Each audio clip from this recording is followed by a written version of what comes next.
Hər vaxtınız xeyirli olsun, hörmətli tamaşaçılar, dəyərli izləyicilər. Noyabr ayının 28-i həftənin cümə günü 2025-ci ildir və son dəqiqə bir xəbərimiz var, onu nəzərinizə çatdırırıq. Yaxın qonşuluqda Türkiyə və İraqda dava xəstəliyinin yeni tipi yayılıb. Bəs bu yeni yayılan, yeni tip, yeni xəstəlik növ gəlib Azərbaycana çıxa bilərmi?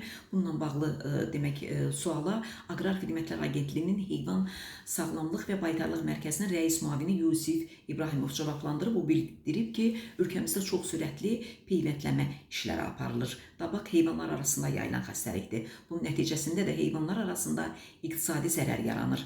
Dabaq xəstəliyinə qarşı ildə 2 dəfə peyvəndləmə işləri aparılır. Amma bu dəfə Türkiyə, İraqda xəstəliyin başqa növünə də rast gəlinib ki, o riskin qarşısını almaq üçün də hər bir heyvan peyvənd olunmalıdır. Vaksinin tərkibinə fermerlər mütləq fikir verməlidirlər.